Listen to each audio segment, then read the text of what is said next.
Romain, qui est quelque part par là, et qui a été Grand Prix du livre libéral en 2017.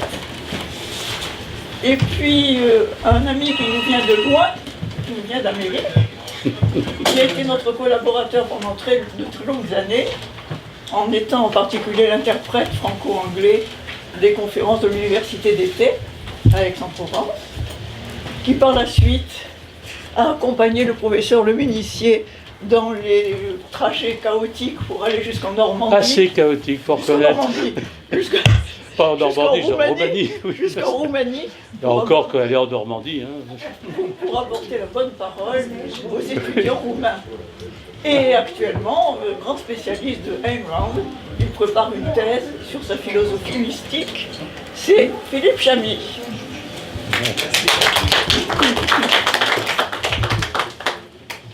Je n'ai pas le temps de nommer tous les présents, mais je les remercie de tout cœur. Je n'aurais pas vous demander de fermer vos portables. Oui, c'est la journée sans portable, je le rappelle. C'est la journée sans portable. Et donc, depuis ce matin 8h jusqu'à ce soir minuit, vous avez tout fermé et nous pourrons travailler dans le silence. Donc, Philippe Hermin, nous avons déjà reçu, en particulier pour son livre sur le Bitcoin, nous revient aujourd'hui sur le thème le thème de la mode, du pouvoir d'achat. Et c'est Bertrand Leménissier, vice-président de l'ALEPS, qui sera le modérateur de cette réunion. Philippe, vous en avez pour une petite heure, 3/4 d'heure 3/4 d'heure, une demi-heure pour laisser le temps à des échanges. Exactement, puisqu'ensuite il y aura une demi-heure ou 3/4 d'heure d'échange jusqu'à 9h. Bonne réunion. Je dirais juste quelques mots avant de démarrer. Je suis très content d'avoir lu un petit peu c'est assez léger, mais c'est extrêmement intéressant sur le pouvoir d'achat, parce qu'il y a longtemps que les économistes ont cessé de réfléchir à cette question-là. On voit très peu d'ouvrages, disons, plus scientifiques sur le sujet, qui semble être quelque chose d'acquis. Philippe Perlin fait quelque chose qui est assez astucieux, qui est de répliquer à un niveau, à un point de vente qui s'appelle la Redoute, ce que faisait Fourassier tout au début. Quand j'étais étudiant, on pouvait encore entendre parler de Fourassier. Aujourd'hui, on n'en entend plus parler pratiquement, tellement l'INSEE a dominé dans, j'allais dire, le calcul ou la mesure du pouvoir d'achat. Donc on laisse Philippe Perlin présenter. Alors, je ne le présente pas parce qu'il y a une chose qui est quand même importante, c'est qu'il vient des arts et métiers. Fourassier aussi, d'une certaine manière, et est en train de faire revivre un petit peu les arts et métiers. Philippe Perlin a fait un doctorat aux arts et métiers. Je connais un petit peu les arts et métiers pour avoir participé à des commissions de recrutement ou des choses comme ça. Donc c'est assez compliqué chez eux aussi. C'est pas nouveau. Donc je lui laisse la parole, une demi-heure, 3/4 d'heure, et après, je pense qu'on est assez nombreux pour poser des questions et commenter un petit peu ce qu'il va présenter. Ou pour ceux qui ne l'ont pas lu encore, je le rappelle, c'est pas cher. 16 €. 16 €. Même moi, je l'ai acheté. C'est pour dire. Il est quand même très intéressant à lire, à faire les calculs. Vous avez une chose qui est importante. Si vous n'êtes pas d'accord, vous montez sur le tableau Excel qu'il a fabriqué. Je rappelle, parce qu'il ne va pas oser peut-être nous le dire, c'est un travail quand même d'artisan, mais qui est très prenant parce qu'il a fallu quand même s'occuper de la Redoute, trouver des données, avoir les séries. Et c'est très intensif en temps, à tel point je me suis demandé, mais qu'est-ce qu'il fait dans la vie, ces garçons-là. Allez, à toi la parole. D'accord. Oui, bonjour. Donc, merci pour votre invitation. Oui, donc ce projet de livre, en fait, sur le pouvoir d'achat, je l'avais depuis longtemps parce que, comme beaucoup de Français, j'avais des doutes sur le pouvoir d'achat. On sait qu'il y a des sondages qui sont régulièrement faits et c'est de l'ordre de 70 à 80% des Français qui considèrent que leur pouvoir d'achat n'augmente pas, alors que l'INSEE annonce tous les ans une augmentation. Donc il y a un hiatus et ça fait longtemps que je cherchais à le comprendre, à l'expliquer et puis aussi à aller plus loin, je le dirai tout à l'heure. Donc Donc donc le pouvoir d'achat défini comme c'est les salaires moins l'inflation, la hausse du salaire moins l'inflation, pour avoir l'augmentation réelle de pouvoir d'achat du salaire, parce qu'on va pouvoir acheter en plus si le salaire augmente plus vite que la hausse des prix. Et on comprend bien dans cette équation que si l'inflation est sous-estimée, eh ben ça va générer un pouvoir d'achat positif, mais qui sera fictif, quoi. Et c'est donc le problème, c'est que l'inflation, calculée telle qu'elle est calculée par l'INSEE, est sous-estimée pour 2 raisons principales. La première, c'est que le logement, l'immobilier, a une part extrêmement faible dans le panier de la ménagère. Il est à 6% seulement, alors que ça ne correspond pas à ce que les gens consacrent comme argent à leur logement. Alors, pourquoi seulement 6%? L'explication de l'INSEE, c'est de dire, mais on ne prend en compte que les loyers, parce que quand vous achetez un logement, c'est plus de la consommation, c'est de l'investissement, et donc ça n'a pas à figurer du tout dans l'indice des prix à la consommation. Ce qu'on peut tout à fait comprendre d'un point de vue strict. Maintenant, le problème, c'est que la plupart des gens commencent par louer, puis ensuite se mettent à acheter, et puis considérer que le logement est un placement, bon, c'est pas quelque chose qui rapporte de l'argent, comme quand on met de l'argent dans de l'assurance vie ou un livret A, ça rapporte des intérêts. Le logement principal, on l'occupe, donc il ne rapporte pas de loyer, et même il coûte de l'argent en entretien. Donc considérer que si on achète une maison, qu'elle la met en location, ça c'est un investissement, d'accord, mais considérer que son propre logement est un pur investissement et n'a pas du tout à figurer dans l'indice des prix, c'est quand même un peu limite. Et surtout que pour la période vraiment où les gens ont ressenti une perte de pouvoir d'achat, c'est-à-dire à partir de 2000, bah, ça correspond c'est justement à partir de ce moment-là que l'immobilier s'est mis les prix de l'immobilier sont mis à grimper en France et puis aussi aux États-Unis, en Espagne, en plusieurs pays européens. Donc ça, c'est le premier effet, la première cause de sous-estimation de l'inflation. La deuxième, c'est ce que l'INSEE appelle l'effet qualité, pour tenir compte d'une augmentation de la qualité des produits. Mais là, c'est quelque chose de très critiquable.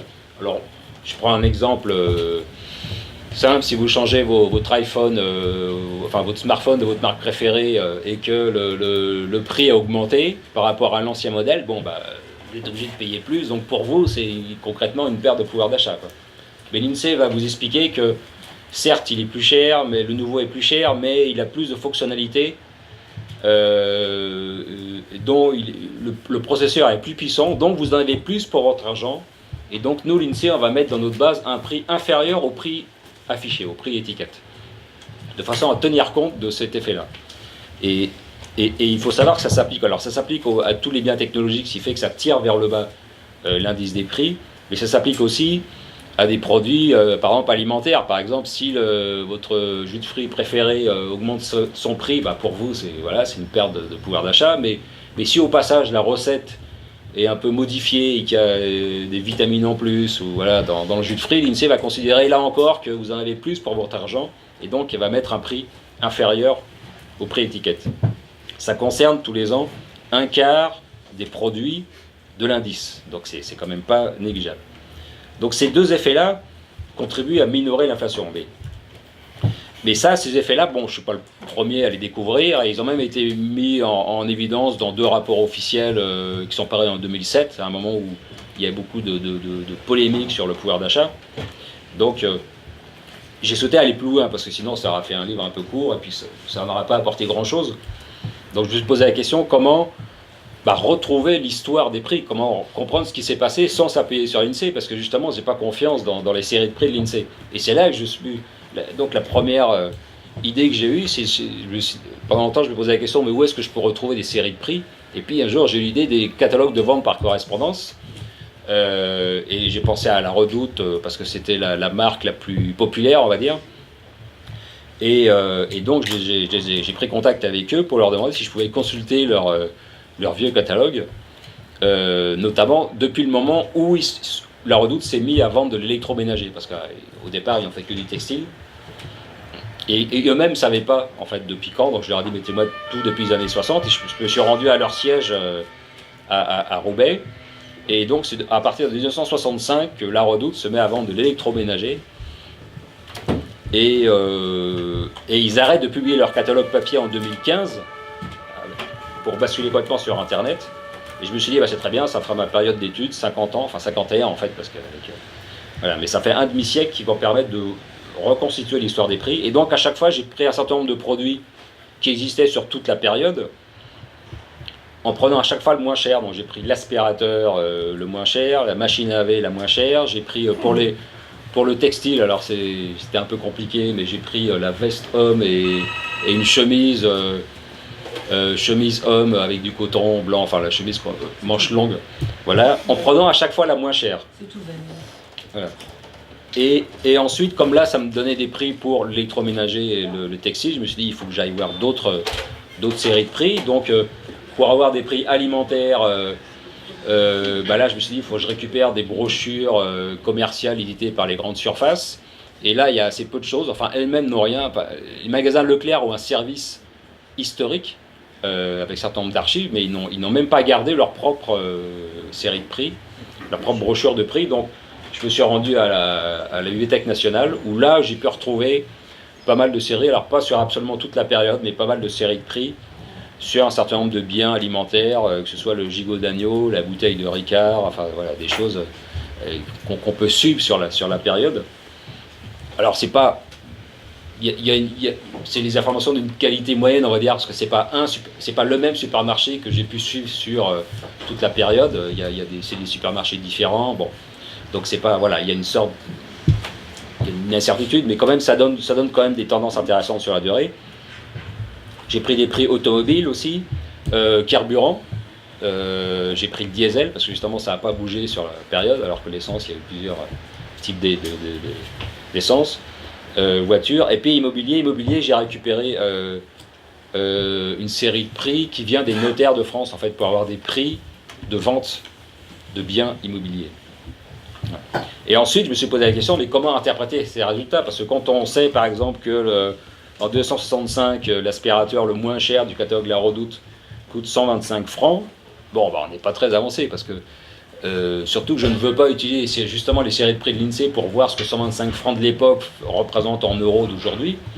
Et là, au départ, j'ai eu l'idée de diviser ça par le salaire minimal, le SMIC à l'époque. Et au moment où je faisais mon livre, justement, je me suis dit, je vais relire Les 30 Glorieuses de Fourastier, parce que ça concerne la période. Et le livre, bon, je l'ai trouvé moyennement intéressant, mais j'ai vu dans les autres ouvrages qu'il a fait paraître, celui qu'il a fait paraître juste avant et qui, lui, n'a jamais été réédité, alors qu'il est extrêmement intéressant, qui s'appelle Pouvoir d'achat, prix et salaire. Donc je me suis dit, ça, c'est mon sujet, c'est bien, je vais le commander. J'ai réussi à trouver un vieil exemplaire sur Amazon. Et là, justement, je me suis rendu compte que Fourastier avait fait ce travail de collecte de prix, de remontant juste à la Deuxième Guerre mondiale, ou même avant sur certains produits, et même en prenant des produits au 19e siècle, ou même avant, en prenant des prix.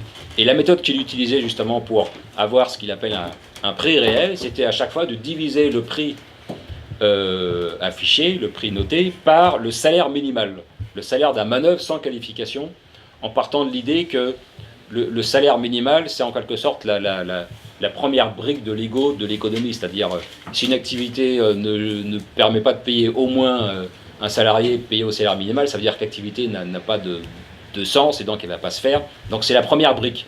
C'est pour ça qu'il prend plutôt le salaire minimal plutôt que le salaire moyen, parce que le salaire moyen, bon, ça dépend de l'échelle des salaires. Alors on pourrait dire le salaire médian aussi, mais bon, quand on regarde en France, il n'y a pas une énorme différence entre le salaire médian qui est à 1800 et le salaire du SMIC qui est à 1200, je prends en net, hein, à chaque fois je prends le salaire net. Il n'y a pas une grande différence, donc en termes de comportement, ça ne change pas grand-chose. Voilà, donc à chaque fois j'ai divisé le prix, et donc le SMIC net mensuel en 1965 était à 318 francs, et donc ça voulait dire qu'à l'époque, un aspirateur coûtait presque 40% d'un salaire net mensuel, ce qui était quand même beaucoup, et donc à l'époque c'était encore un produit cher pour les gens. Aujourd'hui, un aspirateur, ça coûte 4% d'un SMIC net mensuel. C'est-à-dire l'aspirateur le moins cher coûte 4%. Donc là, il y a eu un gain énorme en termes de pouvoir d'achat. On a divisé par 10. Quoi, voilà. Et donc, on voit quand on regarde sur les biens technologiques, enfin, quand on regarde sur l'ensemble des produits, on voit une très forte progression du pouvoir d'achat en partant de 1965, au début de mon étude, jusqu'au milieu des années 70, à peu près 75. Et là, on voit une forte progression du pouvoir d'achat sur l'ensemble des produits et une cassure au moment où la crise arrive. Et on voit même une remontée des prix. Voilà, donc, et on voit, alors ça concerne tous les produits, et puis après, à partir de la crise, quand on regarde l'évolution des prix, il y a encore des gains de pouvoir d'achat sur un certain nombre de produits, mais c'est pas si énorme que ça. Voilà. Il y a vraiment une cassure, il y a vraiment une nette différence entre les 30 Glorieuses et après. Et on note même, à partir des années 75, on note même une perte de pouvoir d'achat sur un certain nombre de produits. Et ça que j'ai pu interpréter en utilisant une autre source, parce que je ne me suis pas limité à récupérer uniquement des prix, d'ailleurs dont je précise que le tableau Excel des prix est librement téléchargeable sur mon site à la page du livre, donc comme ça chacun peut récupérer, moi j'ai mis les graphiques dans le livre, mais chacun peut récupérer l'ensemble des prix du tableau Excel de l'ensemble des prix. Et pour ne pas me limiter aux chiffres, je me suis dit qu'est-ce que je pourrais trouver comme information sur l'époque pour comprendre un peu le contexte. Et j'ai l'idée d'aller voir, de consulter justement des gens qui s'intéressaient au prix, dont c'était le métier, c'est-à-dire des magazines de vente, de défense de consommateurs, quoi. Et donc il y en a deux en France, il y a UFC Que Choisir et 60 millions de consommateurs. Alors, 60 millions de consommateurs, ils avaient déménagé, donc ils n'avaient plus d'archives. Ce qui m'aurait obligé à aller à la BNF, mais c'était un peu plus compliqué. Et donc je suis allé à Que Choisir, où là ils avaient gardé toutes les archives.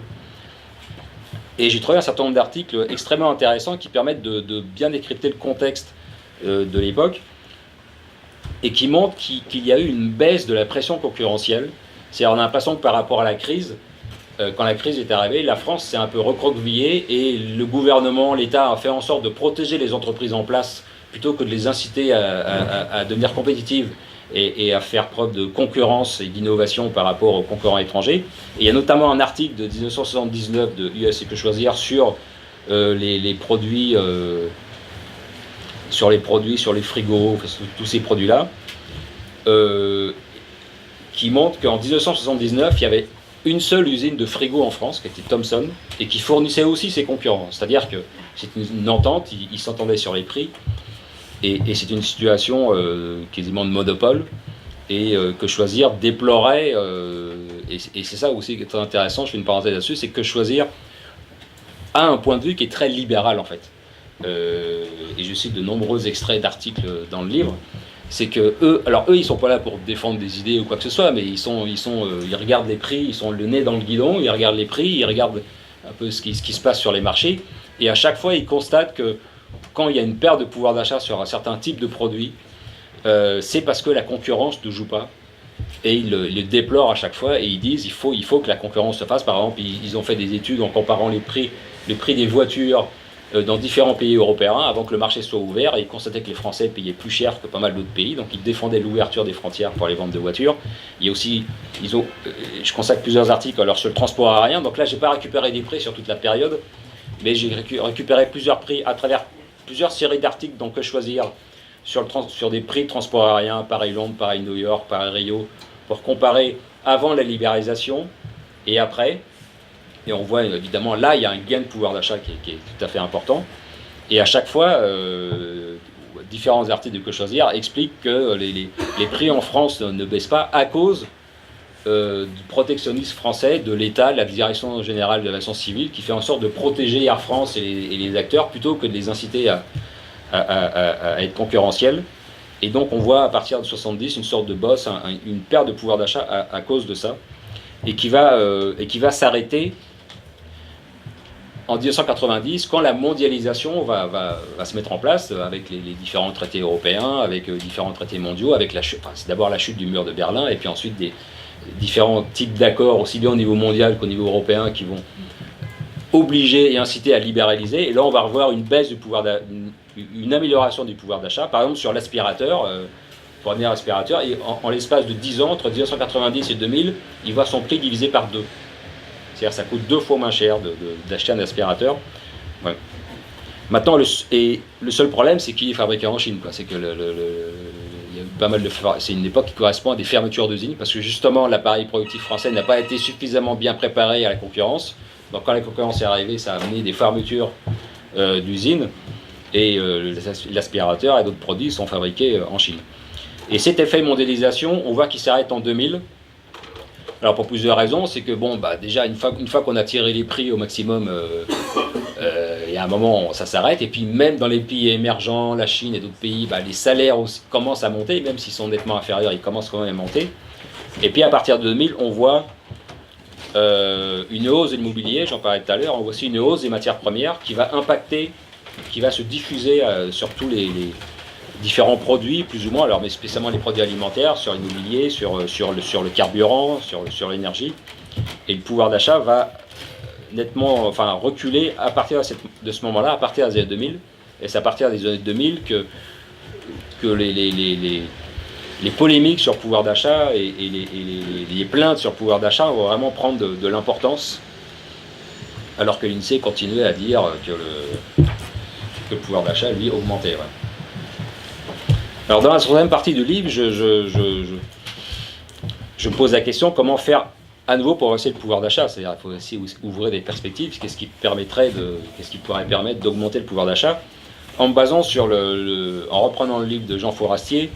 Lui, il explique de façon très intéressante que ce qui permet l'augmentation du pouvoir d'achat sur la longue durée, c'est le progrès technique.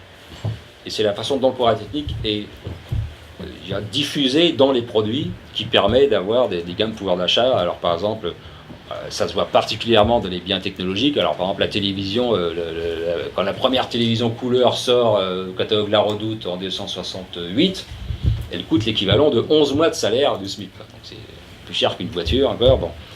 Mais ça décroît très vite. Et maintenant, une télévision couleur, ça coûte vraiment pas cher. Donc là, il y a des effets vraiment technologiques qui sont énormes. Mais ça se voit aussi sur l'alimentation. Fourastier parle beaucoup du poulet qui pendant longtemps était quand même plus cher que d'autres, une viande assez chère. Et grâce à la mécanisation du poulet, maintenant le poulet a un prix qui a chuté par rapport aux autres volailles ou aux autres viandes. Donc c'est le progrès technique qui explique ça, sauf qu'il y a deux éléments que moi j'ai rajoutés par rapport à Fourastier dont lui ne parle pas trop. Le premier élément, c'est que le progrès technique ne tombe pas du ciel, il faut qu'il y ait un contexte concurrentiel pour que les entreprises soient incitées à inclure du progrès technique et à améliorer leurs produits. Et ça, je parlais du transport aérien tout à l'heure, voilà. Et puis le deuxième élément aussi, il faut que le progrès technique, il vaut mieux qu'il ait lieu chez nous, parce que au moment où Fourastier écrit son livre sur le pouvoir d'achat en 1977, bon, les pays émergents n'existent pas encore vraiment, mais là évidemment, quand on regarde par exemple, j'ai parlé des téléviseurs couleurs, on en bénéficie comme consommateur parce qu'on les paye moins cher, mais ils sont plus fabriqués en France ni en Europe, ils sont fabriqués en Asie. Donc pour qu'on puisse bénéficier de ces gains de pouvoir d'achat, il faudrait aussi pouvoir réindustrialiser la France, enfin faire en sorte que l'industrie puisse s'implanter en France et qu'elle ne soit pas soumise aux charges et toute la bureaucratie et aux normes. Et donc pour reprendre l'exemple du transport aérien, on voit le cercle vertueux, parce que là pour le coup ça marche en France, où on a à la fois une baisse des prix très importante, mais qui ne se traduit pas par des licenciements, parce que la demande augmente, et la demande augmente nettement plus que la baisse des prix. Ça veut dire que ça correspond à un besoin, à un souhait des gens de pouvoir prendre l'avion, de voyager. Et donc il y a une hausse de la demande qui est nettement supérieure à la baisse des prix. Donc globalement, ça fait croître l'activité générale du transport aérien. Et puis en France, nous avons la chance d'avoir plusieurs usines Airbus, ainsi que deux aéroports, enfin avec Roissy un aéroport international, donc des endroits dans lesquels des gains de productivité sont faits, ce qui permet de verser des salaires importants et en croissance d'année en année. Donc ça, c'est à l'effet vertueux, voilà, baisse des prix importante, hausse de la demande et gains de productivité qui permettent de générer des salaires importants. Ça, c'est le cercle vertueux. Et ce qui se passait dans les 30 Glorieuses, c'est que ça se passait comme ça dans tous les secteurs. et que quand la crise est arrivée, l'appareil productif français n'a pas su s'adapter, et une grande partie un grand nombre d'usines et de secteurs ont été délocalisés, ce qui fait que cet effet vertueux et cette croissance forte que la France connaissait s'est brisé au milieu des années 70. Et donc ça montre que la France a toujours eu du mal à s'adapter. Et déjà, Jean Fourassier, dans son livre écrit en 1977, je le rappelle, il montrait que par rapport au premier choc pétrolier 73, l'Allemagne, la Suisse, eux avaient réagi tout de suite et avaient cherché à adapter leur appareil productif, alors que la France cherchait à se protéger. Et ça, c'est encore quelque chose qu'on voit aujourd'hui, par exemple avec la directive Rail sur la libéralisation du fret et du transport de particuliers. Ben, la France a retardé au maximum la libéralisation, et elle va le faire en prenant le calendrier le plus éloigné que permet la directive européenne. On va être un des derniers pays européens à libéraliser le rail, ce qui veut dire que quand il sera effectivement libéralisé, on aura un écosystème qui n'aura pas été habitué à la concurrence, et on va se faire grignoter par des concurrents étrangers, parce qu'en Espagne, en Italie, en Allemagne, ça fait déjà de nombreuses années qu'ils ont libéralisé le transport passager et le fret.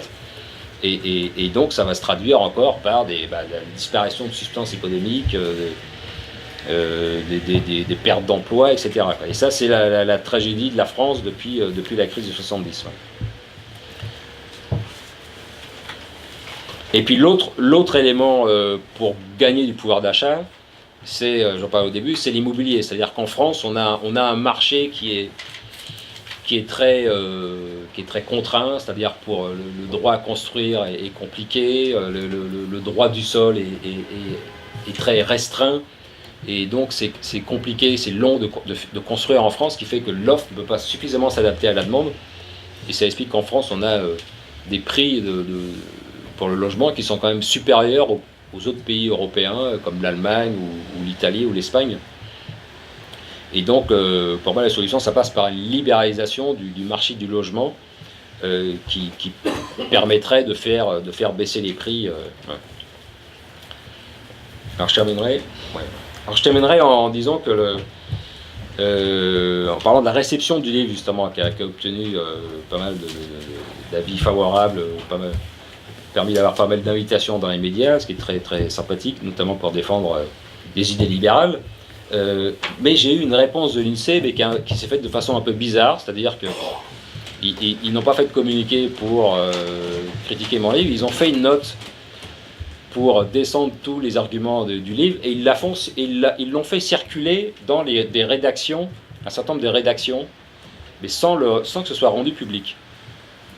Et ils ont quand même concédé de me l'envoyer donc à mon éditeur, donc j'ai vu cette note et j'ai apporté une réponse que j'ai mise sur mon blog et que vous pourrez voir aussi une fois que vous aurez lu le livre, la note de l'INSEE, les critiques, et bon voilà, mais pour continuer l'histoire, mais voilà, c'est quand même quelque chose d'assez bizarre, c'est-à-dire que l'INSEE n'a pas voulu rendre public les critiques de mon livre, certainement pour pas trop me donner de publicité, voilà, mais en sous-main, ils ont diffusé une note pour ça. Alors, ce qui est assez marrant, c'est que ça a déclenché, une fois que j'avais publié, quelques semaines après que j'avais publié ma réponse, j'ai reçu un courrier, un mail anonyme, et j'ai pu identifier d'un salarié de l'INSEE qui m'encourageait, qui me disait bravo. Même au sein de l'INSEE, tout le monde n'est pas forcément d'accord avec la façon dont sont calculés les indices, les différents indices, pas seulement l'inflation, au sein de l'INSEE.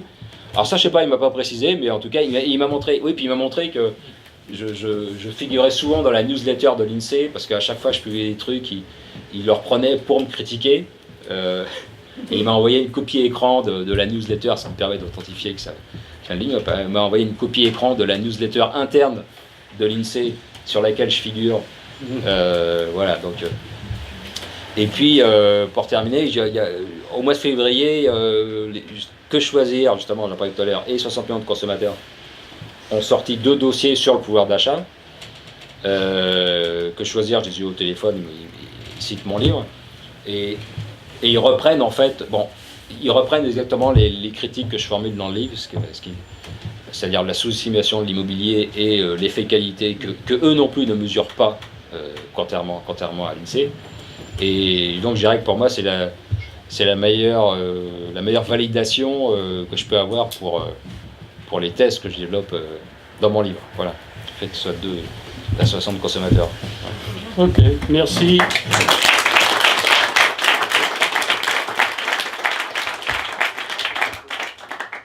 Alors je vais entamer, moi, la discussion pour stimuler par la concurrence l'auditoire. J'avais quand même 3 points à souligner dans l'utilisation du salaire minimum, du salaire en tant que tel, parce que tu évoques la question de la productivité, mais normalement la productivité va se transférer, tu viens de le dire il n'y a pas quelques minutes, par des hausses de salaire. Donc une partie du SMIC suit aussi sans doute cette hausse de la productivité. Donc dans le ratio que tu fais ici, qui est le prix de réfrigérateur à 125 francs en 65, et puis le SMIC qui croît, on ne sait pas trop ce qu'on va mesurer, si c'est le pouvoir d'achat ou si c'est effectivement la productivité. Pour Acier, on comprend parce qu'il va s'intéresser à ça. Le deuxième point que je souleverais, un commentaire rapide, qui gêne aussi bien l'INSEE que tout le monde, c'est qu'est-ce qu'on entend par pouvoir d'achat. Moi, mon pouvoir d'achat, je connais personnellement, j'ai une idée de ce que j'achète, j'ai une idée aussi que je passe du temps à manipuler ce pouvoir d'achat. Quand c'est trop cher, je vais voir plein de magasins. Puis je vais à la Redoute, parce qu'apparemment c'est moins cher. Voilà. Donc, qu'est-ce que je suis en train de faire? Je suis en train de construire mon indice de pouvoir d'achat. Donc c'est un acte qui n'est pas exogène. Donc les gens vont arbitrer, soit des coûts d'information, soit un ensemble de choses qui n'est pas bien entendu signalé. Ça c'est un point qui évidemment me gêne aussi en partie. Il y a la connexion entre pouvoir d'achat ou niveau de vie. L'INSEE est aussi embêté que n'importe qui d'autre pour faire la différence. Et je rappelle incidemment, ça c'est mon point parce que ça touche, le tableau Excel présente pour l'aspirateur, oui. J'ai regardé l'aspirateur et puis la Mégane, je ne sais plus quoi, la Renault. C'est intéressant de regarder ces deux. L'aspirateur, je peux effectivement le calculer avec un SMIC, combien d'aspirateurs je vais acheter. Alors en 65, j'en achète 2, et bien entendu, en 2015, j'en achète 22. C'est simplement une inversion, mais c'est un ratio de prix. Donc c'est un prix relatif. Donc il y a une mesure de prix relatif qui est intéressante. Quand je regarde la Renault de 65, alors là, c'est l'automobiliste qui parle, là, hein. Il réfléchit en 65 quel était le type de Renault qu'il y avait. Si c'était comme les Camille, un danger public. Je prends la Renault d'aujourd'hui, c'est le même prix, il faut 12 mois pour un smicard pour acheter une Renault. Mais c'est très difficile d'éliminer l'effet de qualité, entre guillemets, parce que la Renault d'aujourd'hui, malgré tout, a bénéficié de tout le progrès technique environnant pour toutes les automobiles. Donc c'est une difficulté que l'on a. Et pour la question du SMIC, ça c'est comme c'est un prix relatif, qu'est-ce que c'est qu'un salaire? Un salaire, pour moi, c'est le prix du loisir. Hein. Quand je veux gagner de l'argent ou je veux gagner de l'argent, il faut que je sacrifie du loisir. Bon, nous, on a l'habitude de dire le prix du loisir, c'est le salaire réel, en fait, qui est derrière. Donc il y a une mesure sous-jacente. Et alors, là, on est embêté parce que du temps de fourracier, les mecs, ils bossent 49 heures. 50 heures. Je veux dire, il n'y a pas de lobby. Après, on est descendu à 40. Puis maintenant à 35. Putain, et nous, enseignants, comptons 3, 4, 6 heures par semaine, les semaines où on travaille. Donc je vous rappelle qu'on a un temps libre. Et ce temps libre, lui, il va générer, ou il peut générer, bien entendu, il génère un revenu. Il suffit que j'utilise 4 heures pour modifier et gagner... au tarif de l'heure du SMIC, je vais gagner 500 € de plus. Donc il y a aussi une mauvaise mesure du revenu réel, entre guillemets, des individus. Donc c'est un peu plus compliqué, mais ça c'est mes critiques d'économistes. Hein. Un truc qu'il n'a pas signalé non plus, c'est que l'INSEE ne fait pas du tout ça. Il ne s'occupe pas des dépenses forestier va regarder les prix relatifs. L'INSEE ne peut pas le faire. Ils prennent le revenu disponible et puis un indice de prix. C'est un espèce de panier de biens qu'ils manipulent, qui est une moyenne de prix pondérée par tout ce qu'on veut, ce qui leur évite de discuter du temps, ce qui leur évite de discuter des prix relatifs. Donc il y a un aspect macro de l'INSEE qui n'est pas du tout dans l'optique de Fourassier, puisque tu reprends ce genre de choses. Donc je voulais juste un commentaire, et puis après je fais le modérateur. Je vais juste répondre rapidement là aux remarques. Alors le pouvoir d'achat, oui c'est vrai. Alors j'ai considéré le pouvoir d'achat comme indice. Évidemment, chaque personne a son propre pouvoir d'achat, mais si on part de là, on n'écrit plus de livres sur le pouvoir d'achat et on s'en fiche. Mais genre, moi, j'ai voulu aborder cette question du pouvoir d'achat comme indice. On peut aussi critiquer la notion même d'indice. C'est vrai que l'inflation, on peut prendre un point de vue monétariste, école autrichienne, dire l'inflation, c'est l'augmentation de la masse monétaire, point à la ligne, et on s'arrête là. Mais le problème, c'est que si on fait ça, on obtient un chiffre. Mais ce qui est intéressant, et ça, le premier à la rentrée, c'est Cantillon, c'est que la hausse des prix n'est jamais uniforme. Donc il y a un moment, il faut essayer d'estimer l'augmentation des prix dans l'alimentation, dans l'immobilier, dans tel ou tel secteur. Alors ça a évidemment une part d'arbitraire, parce que comment est-ce qu'on délimite clairement, bon. Mais je considère que c'est quand même intéressant en termes d'études économiques pour comprendre ce qui se passe. Alors, donc le pouvoir d'achat, voilà, c'est l'indice. On peut être contre les indices en tant que tels, mais moi j'ai choisi d'aborder ça de front. Et sur le SMIC, alors évidemment on peut dire mais le SMIC c'est pas un salaire de marché, c'est un salaire qui est fixé par l'État. C'est vrai, ceci dit, l'État tient quand même compte du marché, on le voit à chaque fois qu'il faut augmenter le prix, l'État est quand même conscient de ça. Et puis même pour les périodes où l'État a complètement lâché la bride, par exemple en 68, où là il y a une augmentation énorme du SMIC, il y a ensuite eu de l'inflation.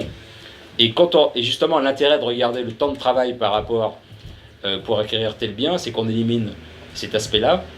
Et dans les graphiques, 68, il apparaît même pas, quoi. C'est-à-dire que ça montre bien que ce sont les forces profondes de l'économie, c'est-à-dire la productivité, qui déterminent le pouvoir d'achat. Et que s'il y a un gouvernement qui pète les plombs et qui augmente le SMIC de 10%, bon, de toute façon, après, ça donne, peu de temps après, ça donne lieu à une façon de 10% qui gomme la hausse. Et ce qui imprime la tendance de fond, c'est l'appareil productif, c'est les bases de l'économie française. Voilà. Et ça, c'est une chose voilà, qu'on voit bien, ça permet d'éliminer ce côté-là. Voilà. Alors, les questions. Oui, vous pouvez juste présenter votre nom là qu'on vous repère, et parler fort, oui. Je m'appelle Alexis Récher et je voudrais savoir si vous êtes intéressé au taux de pauvreté, parce que c'est aussi notre manière de parler du pouvoir d'achat, c'est-à-dire le pouvoir d'achat de ceux qui n'en ont pas. Et quel est votre regard sur cet indice? Et est-ce qu'il est bien traité par l'INSEE également? Oui, alors ça je ne l'ai pas traité. Je n'ai pas traité non plus d'inégalité de revenus, même si j'en parle un peu, parce que je parle de Cantillon et la planche à billets des banques centrales à partir de 2000 pour expliquer un peu l'écart de revenus qui va s'en suivre. Bon. Mais alors, pour ce qui concerne la pauvreté, j'en ai pas parlé. Enfin, j'ai pris le SMIC, c'est-à-dire ça suppose quelqu'un qui est au travail. En 1965, tout le monde a été payé au moins au SMIC parce que tout le monde trouvait un travail très facilement, alors qu'aujourd'hui, il y a 1 million de personnes qui ne sont pas payées au SMIC et qui vivent grâce à des minima sociaux ou du temps partiel subi. Donc il y a beaucoup de gens qui sont en dessous. Voilà. Donc ça, c'est une évolution défavorable. Et pour ce qui est du calcul de la pauvreté, l'indice de l'INSEE, c'est qu'on est pauvre quand on gagne moins, alors je crois que c'est 60% du salaire médian. Le problème de cette mesure, c'est que il y aura toujours des pauvres, parce que même si on a tous le niveau de vie de la Suisse, il y aura toujours des gens qui seront en dessous de 60% des salaires médians. Donc on dira, il y a des pauvres, il y a des pauvres. Donc il vaudrait mieux prendre les indicateurs de pauvreté objectifs sur la capacité à avoir un logement, à pouvoir se déplacer, à pouvoir manger à sa faim. Bon, ça, je sais qu'il y a des études qui sont faites, notamment au niveau mondial, parce que pour estimer la pauvreté au niveau mondial, il y a quelques indicateurs absolus, bon, qui là aussi peuvent avoir une part d'arbitraire, mais à mon avis, il faudra plutôt aller vers ça pour mesurer réellement la pauvreté en France, plutôt que la définition de l'INSEE, 60% du revenu médian, donc 9 millions de pauvres. Et puis on a un chiffre comme ça, 9 millions de pauvres. Ah bon, ouais, comment on fait? Voilà, enfin, pour moi, ça n'a pas de sens. Ce calcul-là d'INSEE, il n'a pas de sens. Voilà. Oui. Oui, bonsoir, je m'appelle Jérôme Desgermain. Donc je suis venu ce soir parce que L'année dernière, j'avais commencé à lire des publications venant de vous, donc ça m'a intéressé. Et ensuite, donc, je voulais saluer quand même la part que vous prenez dans votre quête de vérité et pour mettre en cause ce qui est un peu le discours officiel sur le pouvoir d'achat. Et je suis venu ce soir aussi parce que la réunion a été proposée dans le cadre du grand débat national. Donc je me disais peut-être que vous avez peut-être à l'esprit d'entreprendre une action pour, je dirais, donner plus de force à vos idées. Bon, moi-même, j'ai travaillé une petite contribution bien modeste sur une épargne populaire plus juste. Et dans la note que j'ai pu faire et que j'ai déposée sur le site officiel du Grand Débat ainsi que sur le site du Vrai Débat proposé par les Gilets jaunes. Et donc dans cette note, j'évoque le point particulier du taux d'inflation. Parce que le taux d'inflation, c'est quand même un élément qui parle à tout le monde. Ça a eu un sens très fort et politique et social. Et je dis donc dans ma note que je dis oui, moi, à une réforme de l'INSEE, qui est un organisme d'État, et je pense qu'il serait nécessaire qu'il y ait donc la possibilité de pouvoir, à côté du taux d'inflation de l'INSEE, pouvoir proposer d'autres mesures du taux d'inflation. Et comme pour prendre un peu une image de l'époque, peut-être un taux d'inflation gilet jaune. Donc je voulais ce soir savoir si vous aviez donc à l'esprit de mener une action. Je pense qu'il faudrait par exemple soit que l'État accepte de financer, parce que c'est quand même un travail qui demande un financement, de pouvoir produire d'autres évaluations du taux d'inflation et bien sûr du pouvoir d'achat, donc il faut financer, donc soit l'État qui finance, soit peut-être l'émergence d'une association qui ferait qu'on pourrait plus facilement publier des taux d'inflation et intéresser surtout le public. Parce que ce qui est important, c'est que le public, le peuple, s'approprie mieux cette notion du pouvoir d'achat et de l'inflation. Simplement vous laisser pour réagir à ça. Non, tout à fait. Alors moi, c'est ce que éventuellement vous donner. C'est dans les suggestions. Merci. C'est dans les suggestions que je fais à la fin du livre. Alors j'en fais deux principales. La première, c'est que l'INSEE soit plus indépendant, c'est-à-dire qu'il ne dépende pas complètement de l'État comme aujourd'hui, mais qu'il ait pas dire plutôt un conseil d'administration qui nomme son président, enfin voilà, histoire de couper un peu le lien direct qui existe aujourd'hui entre l'État et l'INSEE, donc que l'INSEE devienne plus indépendant. Et la deuxième chose, que l'INSEE fasse ce qu'on appelle de l'open data, c'est-à-dire que tous ces relevés de prix, et je parle bien des relevés de prix, pas les relevés de prix ensuite transformés par les faits qualité machin, mais que tous ces relevés de prix soient mis gratuitement à disposition de tous sur Internet, de façon à ce que des centres de recherche, des think tanks, ou des syndicats, parce que la CGT pendant longtemps a publié un indice des prix, ou n'importe quelle organisation puisse les récupérer et produire son propre indice. Alors l'objectif, c'est pas que chacun se balance un indice des prix à la figure en se disant c'est moi qui est le meilleur, mais c'est justement qu'il y a un débat qui se forme sur comment est-ce qu'on calcule un indice d'inflation. Alors on pourrait faire effectivement un indice gilet jaune ou l'indice de la CGT concernait plutôt une famille ouvrière, donc on pourrait déjà le simple fait de faire différents types d'indices en fonction des types de population, ça pourrait éclairer les choses et être intéressant. Et puis le fait qu'il y ait plusieurs organismes, des centres d'achat, des think tanks qui débattent de la façon dont on doit calculer l'effet qualité, par exemple, bah voilà, c'est ça quelque chose d'intéressant. Et c'est des choses que... assez rapidement et concrètement. Je vais le suggérer dans le compte rendu du grand débat. Une action collective pour obtenir ce droit à récupérer les données. C'est quelque chose de tout à fait concret et on pourrait peut-être ça présenter quelque chose dans une action collective. Je pense que c'est pas... Oui, c'est une chose qui a été réclamée par les universitaires depuis longtemps. Je rappelle que l'INSEE est contrôlé par des polytechniciens, par toute l'ENSAF, tout un corps de fonctionnaires qui effectivement tient à sa place. Je le rappelle incidemment. Oui, Loïc de la Clochetière. Ce que vous évoquez, c'est un très très vieux débat. Je Ah oui, oui. bien dans les années 70 d'un titre. Alors est-ce que c'était Fabra, est-ce que c'était Christian Bou, je ne sais pas. Indice unique, indice inique. C'était un titre du Monde du lundi soir. Et donc il y avait à l'époque un travail qui était fait. L'INSEE réagissait de façon étonnante parce que toute polytechnicienne qu'elle soit, l'INSEE était très à gauche. L'INSEE, les éléments, on va dire, l'encadrement intermédiaire était plutôt très proche du PC. Et donc il y avait au sein même de l'INSEE un contre-pouvoir par rapport aux technos qui était tout à fait important. Je ne sais pas où il en est aujourd'hui, mais en tout cas, c'est un débat qui a traversé l'institution INSEE depuis très très longtemps.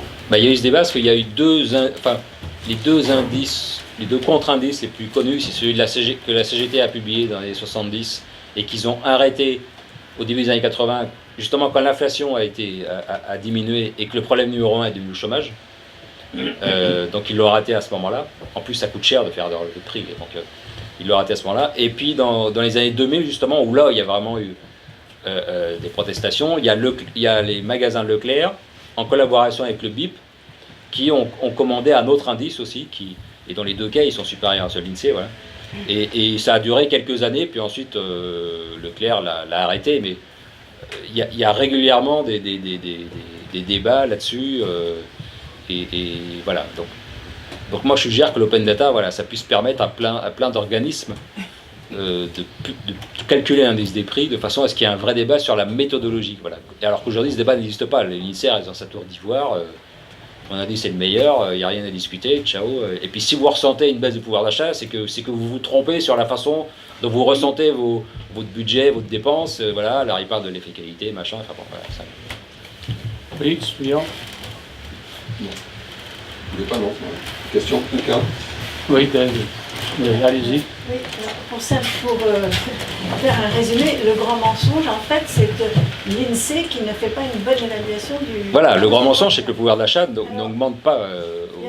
Est-ce qu'il n'y a pas un sentiment anti-européen populaire en général, parce qu'à la suite de l'arrivée de l'euro, beaucoup de gens ont dit il y a eu une hausse de l'inflation, tous les prix ont augmenté, etc. Alors il y a une espèce de paradoxe actuellement, c'est que les populations en général ne veulent pas quitter l'euro, mais en même temps se refusent d'aller voter européen parce qu'il y a une tromperie sur...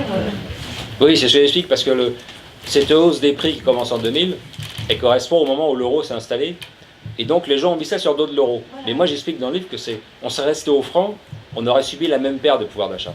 Les pertes de pouvoir d'achat, ça vient à partir de 2000, ça vient de la hausse de l'immobilier qui est vraiment très importante en France et dans d'autres pays, la hausse des matières premières qui concerne tout le pays du monde, qui va renchérir le carburant, l'énergie et l'alimentation, et ça va impacter nettement le pouvoir d'achat des gens.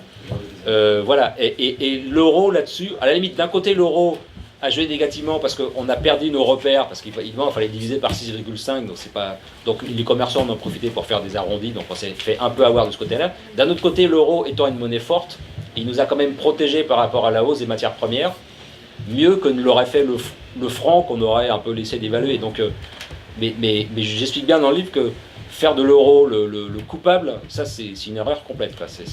Voilà.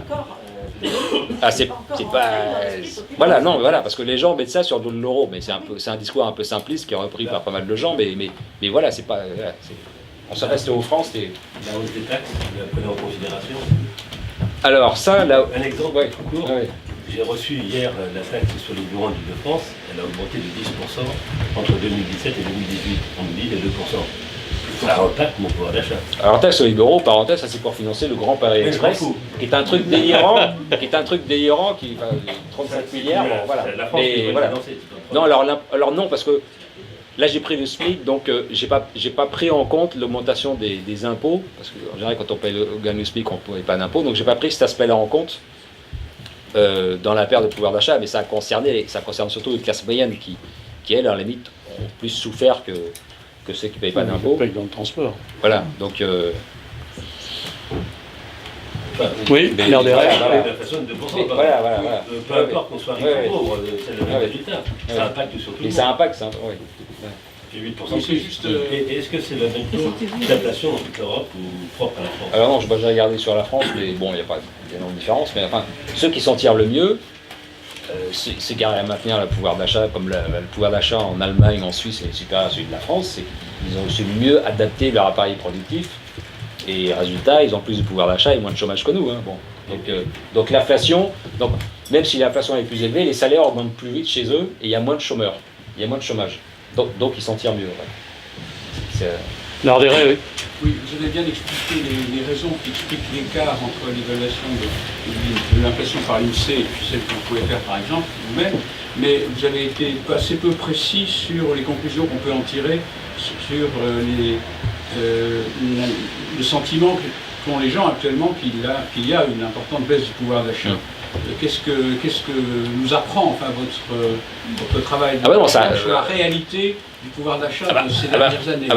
Mon livre explique que les gens ont raison de penser que leur pouvoir d'achat a diminué. Précis justement sur ce sujet. Alors non, j'ai récupéré des données dans à peu près tous les secteurs, mais pas suffisamment pour reconstituer à moi tout seul un panier de la ménagère représentatif. Donc j'ai pas pu mesurer l'inflation précisément et la perte de pouvoir d'achat précisément d'année en année, quoi. Ce que je montre dans le livre, même si je fais une estimation, mais il n'y a pas suffisamment de données pour reconstituer un indice des prix et une perte de pouvoir d'achat précise d'année en année, mais moi je fais une estimation d'une perte de l'ordre de 10% depuis les années 2000, et qui correspond à l'estimation que fait 60 millions de consommateurs en faisant aussi ses propres relevés de prix. Ils estiment pendant les années 2000, au début des années 2000, une perte de 1% par an pendant plusieurs années, donc c'est globalement en ligne, mais c'est une estimation à la louche. C'est pour l'ensemble de la population? Oui, voilà, c'est le pouvoir d'achat des Français qui a reculé. Voilà. Allez-y, oui. Oui, François Garçon, je voulais vous féliciter pour vos sources. Je trouve que c'est toujours intéressant d'entendre quelqu'un qui va nous dire qu'il a travaillé sur des sources aussi bizarres que celles que vous avez énoncées. Est-ce que vous avez pensé à travailler sur les sources de la DGCCRF, qui est quand même un organisme qui bataille pour la concurrence et qui a entamé un certain nombre de procès? Le dernier en date, c'est justement contre Leclerc, qui a été condamné, je crois, il y a 1 mois et demi, à 80 millions d'euros pour concurrence faussée. Je pense qu'il y a probablement là des éléments sur le pouvoir d'achat et sur la manière dont l'État a entravé, ou du moins l'État a essayé parfois de faire en sorte qu'il y ait plus de fluidité dans l'offre allemande. Et puis je termine en vous recommandant peut-être un article que vous citez, qui est un article qui est paru dans la revue Le Débat il y a très très longtemps, qui s'appelle L'histoire de la machine à laver, et qui est une histoire comparative, je ne sais pas si on l'a lu, c'est un grand article qui expliquait comment est-ce que les Français dans les années 60 se sont cristallisés sur des modèles Thomson, qui sont des modèles lourds, qui étaient des modèles quasiment notariés, qu'on se transmettait de père en fils et de mère en fille, quand les Italiens fabriquaient des Zanussi, qu'il fallait visser au sol parce que lorsque le tambour roulait, elle se déplaçait. Mais en l'espace de 15 années, la machine à laver française avait disparu et les Italiens avaient conquis le marché avec des produits bon marché et qui étaient accessibles justement au plus grand nombre. Mais les Italiens ont su peut-être mieux que nous réagir à la crise pour tout ce qui concerne ce type de produits électroménagers. Il y a un réseau de PME en Italie qui n'est pas forcément en France. Voilà. Alors pour la concurrence, oui, alors ça j'en parle justement, alors c'est pas par rapport à la DGCCRF, mais par rapport aux articles de Que Choisir, mais qui montrent bien que l'État, dans les années 70-80, a fait en sorte de protéger les entreprises françaises de la concurrence et qu'elle leur a rendu un très mauvais service, parce que quand la mondialisation est arrivée, ça a été vraiment destructeur, quoi, voilà. Mais là, en l'occurrence, c'est de la protection de cartels français. Oui, voilà, des cartels. Voilà. Parce que l'Air France, enfin le quai Air France, le transport aérien, c'est hallucinant, parce que juste avant, quand la libéralisation est devenue inéluctable, parce qu'elle se faisait au niveau mondial, donc la France, les gouvernements ont su qu'ils allaient y passer. Quelle a été leur réaction? Au lieu de faire une concurrence en France à l'intérieur des acteurs existants, ils ont fait fusionner Air France, enfin ils ont permis à Air France de racheter Air Inter et UTA. Et donc il n'y avait plus qu'une seule entreprise en France un acteur très gros, donc en se disant, comme il est très gros, on va résister à la concurrence étrangère. Le résultat, c'était le contraire, c'est que Air France a failli tomber en faillite, c'était les années 90, voilà, et il a fallu sortir, je crois, 50 milliards de francs à l'époque pour sauver l'entreprise, quoi. Donc, et ça se répète dans plein de secteurs, et ça va se reproduire dans le train, comme j'en parlais tout à l'heure. Voilà, tout ça à cause du retard que les gouvernements prennent par rapport à l'inéluctabilité de la concurrence. Une question derrière, là-bas, dans le fond. Simplement, c'est juste une petite incise. Vous n'avez effectivement pas tort de mettre en doute les relevés des prix de l'INSEE. Il se trouve qu'il y a quelques années, j'ai connu une fracture de vie un peu difficile et j'ai travaillé à l'INSEE au bureau de ce qu'on appelle les enquêtes ménages et au bureau des prix. Alors, il y a beaucoup de choses croustillantes que je pourrais raconter sur ce sujet. N'hésitez pas. Pardon. N'hésitez pas. Il faudrait beaucoup plus de temps. Mais les personnes qui font les relevés de prix sont des personnes extrêmement modestes qui ont un grand besoin de travailler. L'organisation qui est... Alors je vous parle des relevés qui étaient effectués il y a une dizaine d'années. Ça a peut-être changé. Alors, il faut que je vous parle des chiffres du chômage et de Leclerc. Ces personnes-là, l'organisation du travail est telle qu'il faut faire des relevés de prix d'une manière... Enfin, c'est éreintant. Passer du Plessis-Robinson à Chenevière, revenir à Boulogne, etc., c'est absolument éreintant. Ce qui fait que les relevés de prix sont faits de manière... à la louche, ça, c'est la première chose que je voulais vous dire. Donc, il y a des tas de petites histoires. Par ailleurs, c'est un milieu qui est pour ces enquêteurs, enquêteurs bureau de prix, enquêteurs bureau des enquêtes ménages. Ce sont des... comment dire, ce sont des prix qui sont, les rémunérations sont extrêmement basses. Donc vous ne pouvez pas arriver à un salaire décent.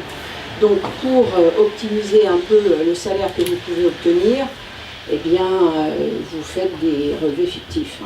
Et des relevés fictifs, j'en ai vu des quantités industrielles. Alors ça, c'est vrai pour l'INSEE. C'est vrai aussi pour les autres organismes de sondage, parce qu'à l'époque j'avais un très très grand besoin de travailler. Moi j'ai fait mon travail honnêtement et je n'arrivais pas à boucler. Donc j'ai travaillé pour d'autres organismes de sondage. Je confirme que ça se passe de la même manière. Alors pour ce qui concerne Leclerc, ce sont des magasins dans lesquels on ne peut pas rentrer pour faire des relevés de prix. Il y a des vigiles qui sont opposés au relevé des prix et on ne peut pas faire de relevé de prix dans les magasins Leclerc. Alors, s'il y a des relevés de prix qui sont faits, je ne sais pas comment ils sont faits, probablement à la louche ou par extrapolation, mais je ne pense pas qu'ils soient faits dévisus. Enfin, je voulais vous parler des chiffres du chômage. Alors, je vous parle de l'Île-de-France parce que j'ai travaillé sur Paris et Île-de-France. Alors, le bureau le plus secret, le plus protégé est celui dans lequel se trouvaient les relevés des chiffres du chômage. Pourquoi est-ce tellement protégé? Pourquoi est-ce tellement secret? Voilà. Ça vaut de l'or, comme pour la Banque de France. Non, mais une question là. À vous. Merci pour ce témoignage. Bonsoir, Quentin Nicoli, j'ai une question sur votre livre. Plus fort, s'il vous plaît. J'ai une question sur votre livre, votre méthodologie. Vous parlez beaucoup du SMIC, qui est un salaire qui est déterminé par l'État au niveau national. Vous parlez du pouvoir d'achat qui est au niveau national aussi. Pourtant, gagner un SMIC à Paris, c'est pas forcément la même chose que gagner un SMIC en Normandie ou en province. Quelle approche avez-vous choisi justement par rapport à cette différence entre régions en termes de pouvoir d'achat? Et est-ce que la régionalisation du SMIC ne serait pas une solution? Oui, alors, ça j'en parlais tout à l'heure. Chacun a son propre pouvoir d'achat. Il est évident qu'avec un SMIC, c'est un peu compliqué de vivre à Paris parce que après tout part dans le loyer. Donc, Mais moi, mon objectif, c'était justement d'interroger l'indice du pouvoir d'achat calculé par l'INSEE. Donc c'est une notion, c'est un indice qui de toute façon est national. Voilà. Après, chacun le met à sa sauce, mais bon, voilà, je ne pouvais pas détailler, ça aurait été un autre livre, quoi. Le fait de détailler, le fait de parler des inégalités de salaire ou des inégalités régionales, ça c'est un autre livre et ça parle des inégalités, donc c'est autre chose, quoi, voilà. Donc, je répondrais que dans ton enquête, tu n'es pas normalement attaqué par ça, parce que ceux qui payent, s'ils ont payé au SMIC, ils sont sur la redoute. Hein. Donc, vous soyez à Paris ou vous soyez ailleurs, ça ne change pas de point de vue de son calcul. Oui, il y a quelqu'un. C'est comment? Oui, merci. Ouais, je suis absolument ravie que vous ayez cité le problème des monopoles en France et puis les ententes de prix comme l'une des sources du problème du pouvoir d'achat, parce que c'était à l'origine d'un conflit dès après la Deuxième Guerre mondiale entre les libéraux allemands et les libéraux français. Les libéraux français ne mettaient pas l'accent sur la surveillance des cartels, la surveillance des monopoles, les ententes de prix, alors que les libéraux allemands, les ordres libéraux, considéraient que c'était essentiel pour la bonne marche de l'économie de marché et le cadre concurrentiel. Donc vous venez de prouver par A plus B que c'était le cas avec vos études, et aujourd'hui c'est vrai que le pouvoir d'achat dans l'ensemble, si on prend le salaire médian en Allemagne, est supérieur à celui de la France. On peut sans rentrer dans les détails. Alors c'est dû au fait qu'en Allemagne vous avez un office des cartels, c'est dû au fait que les Allemands ont mieux su conserver leur force productive, c'est vrai, mais c'est aussi dû au fait que cet office des cartels est très attentif à punir les ententes de prix.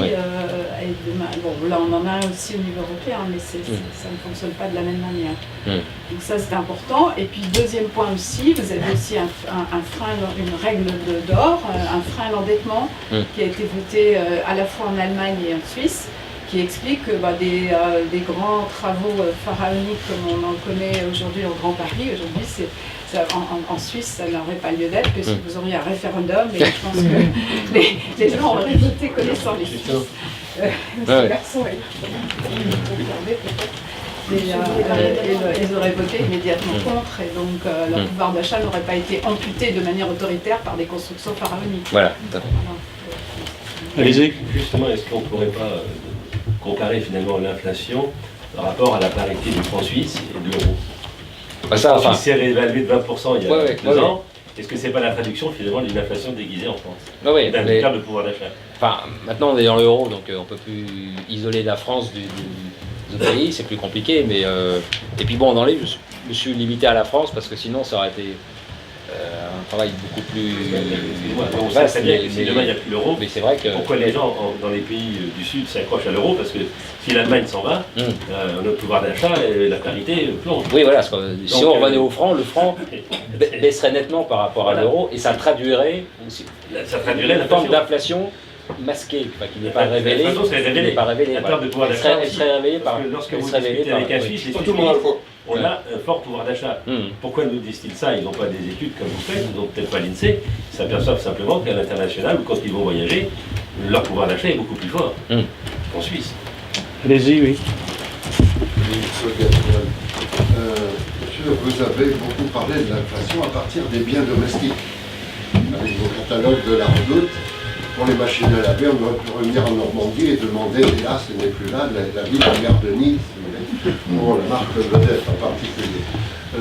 Mais dans le domaine de la consommation, c'est-à-dire au quotidien, il y a un créneau extrêmement important qui est l'énergie. Or, dans ce domaine de l'énergie, je crois que vous avez cité tout à l'heure d'un seul mot le diesel, la taxation du diesel, en peu de temps, a augmenté de 22%. C'est quand même assez considérable.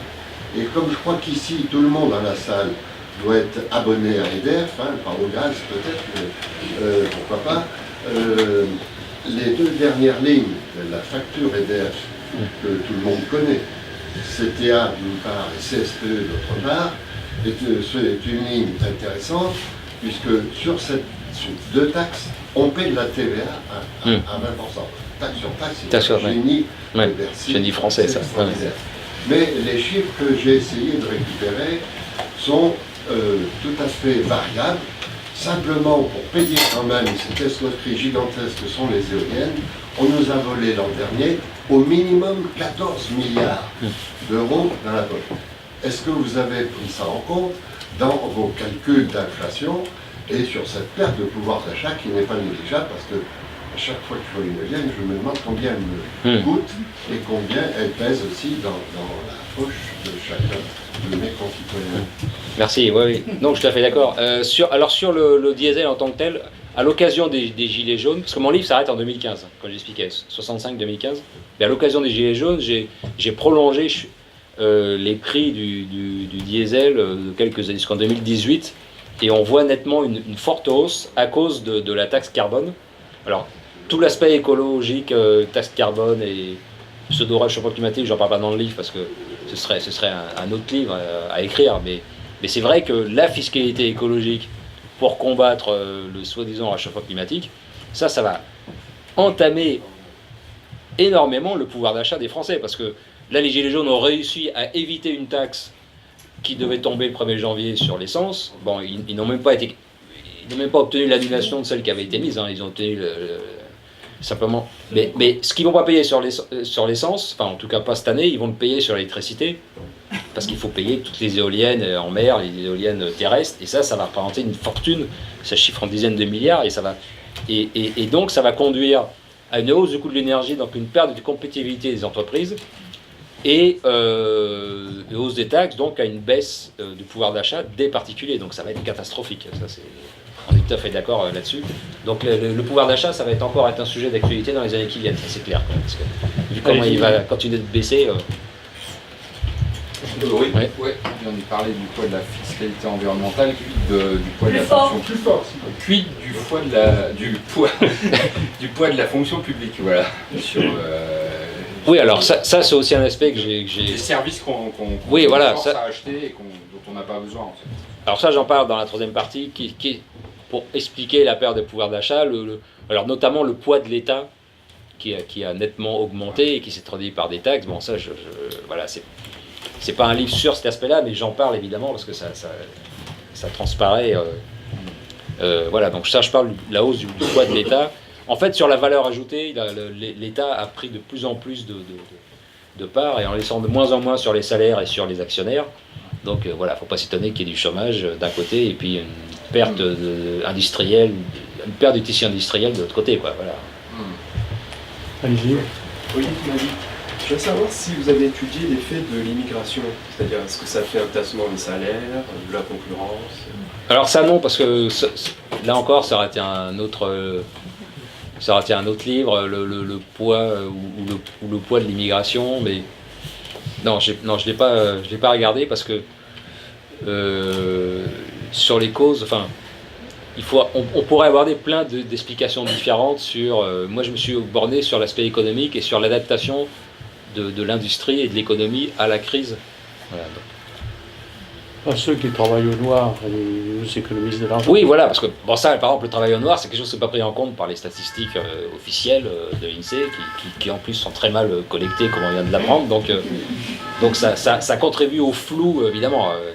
Ça contribue au flou et il y a tout un tas, une partie de l'activité économique qui échappe complètement aux statistiques, ça c'est sûr.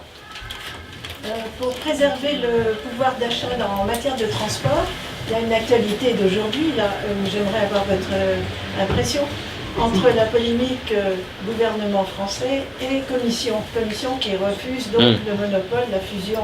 Oui, Siemens, entre Alstom et Siemens. Voilà. Qu'est-ce que vous en pensez avec, est-ce que c'est l'État qui a raison, la commission, et en pensant que les Chinois vont peut-être nous faire une concurrence? Alors, moi, globalement, je défends la concurrence, donc je pense que la commission a eu tort. Alors maintenant, enfin, je ne connais pas suffisamment en détail. Est-ce qu'une fusion Alstom-Siemens, ça aurait fait un acteur unique en Europe? Est-ce que l'entreprise chinoise a un accès complet au marché européen de façon à ce qu'il y ait une vraie concurrence? Parce que si ce n'est pas le cas, en se retrouvant avec un seul acteur européen, ça risque de faire monter les prix. Bon, mais alors, il y a Bombardier en France aussi. Alors il y a aussi Bombardier en France, mais je ne connais pas suffisamment, mais sur le principe... c'est la difficulté de définir, c'est le droit qui décolle, parce qu'ils ne savent pas définir ce qu'est un monopole. Une ligne d'aviation peut avoir un monopole sur un petit bout de territoire, et là, de quoi parle? Si c'est à l'intérieur de l'Union, c'est effectivement les règles de la concurrence de l'Union. S'ils ont envie de fusionner. Ah ben ça, ils peuvent se démerder autre chose, ils peuvent aller en Chine et construire leur propre usine, ils peuvent faire comme Carlos Ghosn. Ça n'a pas trop marché quand même. Oui, moi je conseille d'être très prudent sur cette question Alstom Siemens. J'ai été au ministère de l'Industrie, j'ai fait du cabinet ministériel avec Madeleine, 86-88, et à chaque fois que cette question se pose, il y a débat, et ça demande une vraie réflexion. SEB Moulinex, est-ce qu'il fallait faire le rapprochement? Tout un tas de gens disent ça sera une catastrophe. SEB Moulinex est devenu un champion qui a gagné des parts à l'export absolument considérables. Jeannot Beneteau, est-ce qu'il fallait accepter le rapprochement? Il y avait des débats. Finalement, Madame Roux a décidé quand même de racheter Jeannot, et ça a été un fabuleux succès. Elle est parvenue à résister à la crise de 2008, elle a réembauché les gens dont elle avait dû malheureusement se séparer. Donc je dis, quelle est l'intensité capitalistique du secteur donné, quel est le pourcentage de R&D qu'il faut engager? Est-ce que deux entreprises, respectivement, Alstom d'un côté et Siemens, je n'ai pas la réponse, sont capables individuellement d'y faire face? Donc, pas de réponse rapide. Je ne connais pas le dossier, il y en a qui l'ont étudié, j'espère qu'ils ont eu raison, en tout cas malheureusement, il y a un débat, et la décision n'est pas favorable à ce que certains soutenaient en France. Non, c'est vrai que c'est compliqué, parce que là on parle du marché mondial, mais en ce qui concerne le marché européen, maintenant qu'il est quand même assez ouvert grâce aux directives de libéralisation, bon, Jeannot Beneteau d'un côté, ou le marché des bateaux de plaisance, ou le marché de l'électroménager, c'est des marchés qui sont européens. Donc je pense que ça n'a aucun sens, ça n'a aucun sens de s'opposer à la fusion Moulinex-SEB. Maintenant, pour Alstom, c'est plus compliqué parce que c'est un marché mondial. Est-ce que la concurrence est vraiment... Bon, ça c'est plus complexe. Non, je veux juste dire que, pour ma part, je définis la concurrence comme la liberté d'entrer sur un marché. Et si cette liberté existe, bon, il n'y a pas à se soucier de ce qu'est diffusion ou autre. Les seuls vrais monopoles, c'est les monopoles publics, parce qu'ils reposent sur la contrainte légale et ils interdisent la concurrence des autres. Donc il faudrait supprimer toute la législation, soi-disant pour défendre la concurrence, aussi bien en Europe qu'en France. Et puis alors un petit détail à propos de ce que vous disiez tout à l'heure, vous l'avez souligné bien sûr que tout indice il est arbitraire parce que il prend des pondérations particulières, etc. Bon, on en est bien d'accord, et je suis d'accord que chacun d'entre nous a implicitement son indice. Ceci dit, il est quand même utile d'avoir un indice, parce que si avec un même indice, on remarque qu'à certaines périodes, il y a une augmentation des prix beaucoup plus élevée, c'est quand même un indice qu'il y a un peu plus d'inflation, même si la mesure n'est pas absolument correcte. Mais alors, à propos de l'indice de l'INSEE, vous avez souligné que on ne tenait pas compte du prix de l'immobilier. D'acquisition, enfin de l'immobilier d'acquisition. Mais est-ce qu'on ne peut pas dire qu'il y a logiquement une relation entre les loyers et les prix de l'immobilier, qu'ils évoluent à peu près de la même Alors manière? justement, non, ils évoluent avec retard. Le fait de tenir compte uniquement des loyers n'est peut-être pas trop grave, parce que c'est peut-être un reflet quand même du prix. Si l'immobilier a un prix qui augmente considérablement, ben les loyers vont probablement augmenter aussi. Non, c'est peut-être pas une... Alors en fait si, parce que les loyers justement subissent beaucoup de contraintes réglementaires, et ce qui fait que les loyers réagissent avec beaucoup moins et avec beaucoup de retard par rapport au prix du logement. Donc voilà. Et pour revenir, voilà. Mais le problème, c'est peut-être pas de changer l'indice, mais de supprimer les réglementations. Voilà, tout à fait. Et juste pour revenir sur la question que vous évoquez, par exemple, une privatisation qui me pose problème, c'est la privatisation de la Française des Jeux, parce qu'elle est censée garder le monopole des jeux de grattage et de tirage. Donc on va privatiser une entreprise qui va avoir un monopole. Donc ça ne va pas favoriser la productivité et la baisse des prix. Donc si on veut privatiser la Française des Jeux, il faut en même temps libéraliser le marché des jeux de grattage et de tirage, de façon à ce que n'importe quel acteur puisse proposer ce type de produit. Et à ce moment-là, la Française des Jeux sera en concurrence. Et avec la concurrence, on aura une amélioration de l'efficacité capitalistique des jeux d'auto. Enfin, c'est-à-dire les pauvres gagnent plus d'argent. Voilà, donc mais voilà, mais ça c'est une pseudo-privatisation quoi, française. Oui, Pierre-Michel Amiel, est-ce que vous avez comparé les méthodologies de calcul d'indices dans les différents pays et savoir si les pays sont plus vertueux justement que d'autres en matière d'ouverture à leur base de données et puis de pondération? Alors un peu. Par exemple, je sais que l'indice allemand tient plus compte du logement d'acquisition parce que pour les propriétaires, ils calculent un loyer fictif, c'est-à-dire ce que paierait s'ils devaient louer. Et donc, c'est mieux pris en compte dans l'indice allemand. Et ça explique que l'indice des prix allemand est toujours un peu supérieur à l'indice des prix français. Donc ça montre bien que la non prise en compte de logement d'acquisition sous-estime l'inflation. Et autrement, alors j'évoque, au niveau européen, il y a une harmonisation qui se fait. Donc normalement, il n'y a pas tant de différence. Mais justement, pour l'effet qualité, sur lequel je reviens à plusieurs reprises, et d'ailleurs, c'est une étude de l'INSEE qui l'a constaté, qu'ils ont pris les secteurs des biens électroménagers qui sont complètement européanisés. Enfin, en Italie, enfin, calculé par l'INSEE en France et son équivalent en Italie, et il y a des différences énormes, quoi. Donc ça prouve bien que c'est un truc où on doit mouiller. Et cette histoire d'effet qualité. Alors tout à l'heure, oui, tu disais que la voiture actuelle est nettement plus confortable et efficace et consomme moins que la voiture d'il y a 40 ans. Et c'est vrai, mais de toute façon, on n'a pas le choix, quoi. On ne peut pas choisir aujourd'hui entre une voiture d'aujourd'hui et une voiture qui date de... Enfin, c'est pas une voiture d'occasion à 40 ans, mais ce serait une voiture qui serait produite avec les moyens d'aujourd'hui et qui coûterait nettement moins cher. Donc la comparaison, elle ne joue pas là-dessus. Et pour revenir sur cet effet qualité, par exemple sur les smartphones, parce que c'est vrai que le smartphone apporte un gain d'efficacité, mais il ne faut pas le mesurer, selon moi, comme le fait l'INSEE, en se mettant dans la tête du consommateur en disant « Ah bah, on va mettre un prix inférieur de temps au prix étiquette parce que ça représente le gain de pouvoir d'achat ».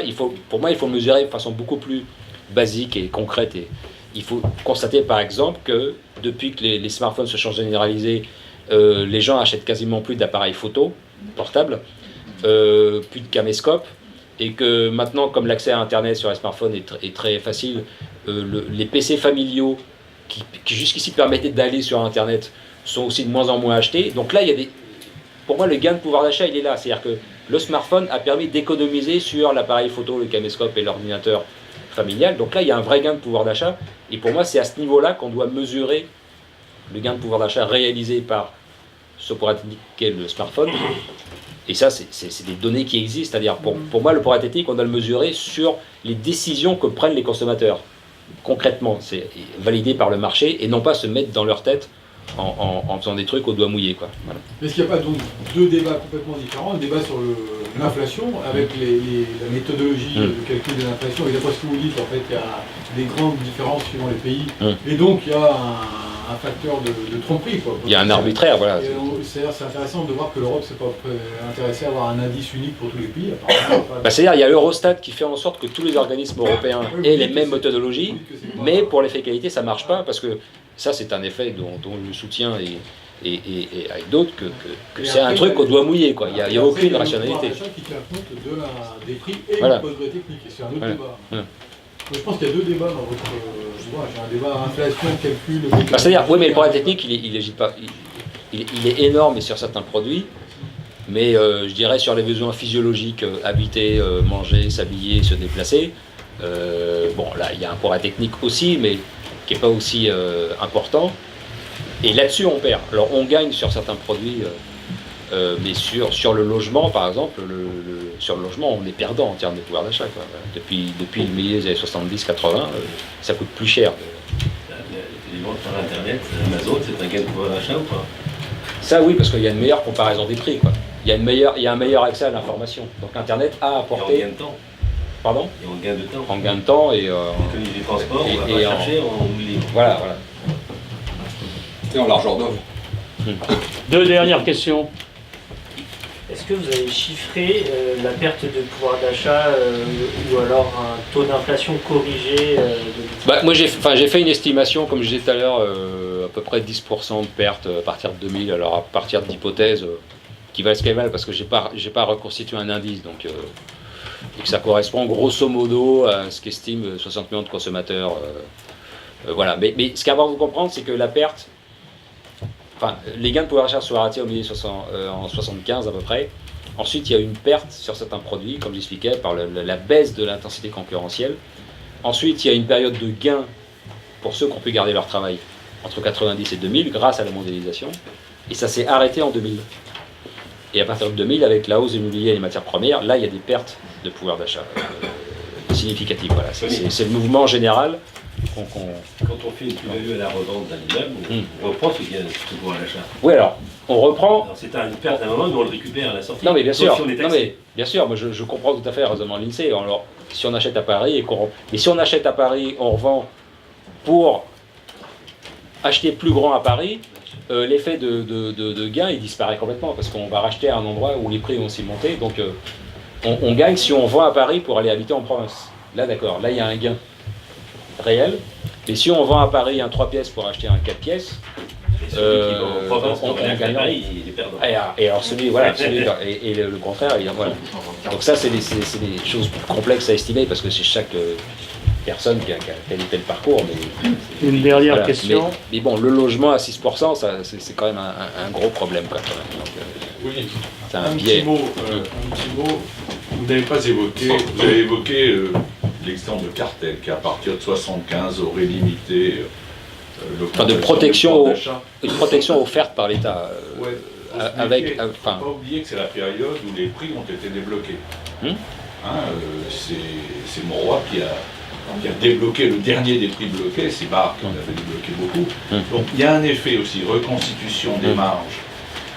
C'est ce à quoi aspiraient tous les industriels français, qui on avait interdit de faire des marges, et par conséquent de créer un outil de production concurrentiel des Allemands notamment. Donc voilà, il y a l'effet déblocage des prix qui n'est pas du tout neutre dans l'effet que vous constatez d'évolution du pouvoir d'achat sans doute. Oui, mais... Le professeur Salin connaît mieux le sujet que moi, mais... certainement, mais en même temps... Certainement, mais en même temps, dans beaucoup de secteurs, l'État a fait en sorte que la concurrence ne se fasse pas. Le transport aérien, c'est flagrant. On a attendu le dernier moment pour libéraliser. Et en attendant, et chez de nombreux exemples, la direction de l'aviation civile interdisait des compagnies américaines de proposer des pareils New York à prix cassé. Voilà. Et ça s'est produit dans beaucoup de secteurs. Alors même s'il y a une libéralisation des prix, il y a quand même une volonté de favoriser les acteurs nationaux qui les a mal préparés à la concurrence et à la mondialisation qui interviendra un peu plus tard. Quoi. Une remarque peut-être un peu extrémiste, à savoir que le pouvoir d'achat, on peut considérer que c'est un concept collectif, pour pas dire collectiviste. Et la conséquence d'ailleurs, c'est que lorsque on prétend qu'il y a une baisse du pouvoir d'achat, eh bien on revendique pour demander que l'État augmente le pouvoir d'achat. Personnellement, la seule chose qui m'intéresse, c'est que les individus soient libres. Parce que les difficultés qu'on a pour mesurer le pouvoir d'achat, c'est justement la diversité humaine. Cette diversité humaine, il ne faut pas essayer d'en rendre compte de manière collectiviste, en quelque sorte. Et si les individus sont libres, on fait confiance aux individus, ils sont capables d'innover, de faire du progrès, etc. Et on ne peut pas forcément mesurer les progrès qui sont faits, chaque individu essaye de progresser, et donc globalement ça progresse. Tout à fait. Bon, s'il n'y a pas d'autres questions, oui Jacques. Merci à monsieur Philippe Erlin. Vous avez des exemplaires de son livre Pouvoir d'achat, le grand mensonge à votre disposition et d'autres livres également qu'il pourra dédicacer. Merci au professeur Bertrand Mounissier et nous vous indiquons que notre prochaine réunion aura lieu le mercredi 27 février avec le professeur François Garçon qui nous parlera du référendum d'initiative populaire. Merci, bonsoir et donnez-nous vos coordonnées personnelles pour que nous puissions vous avertir des prochaines réunions. Merci.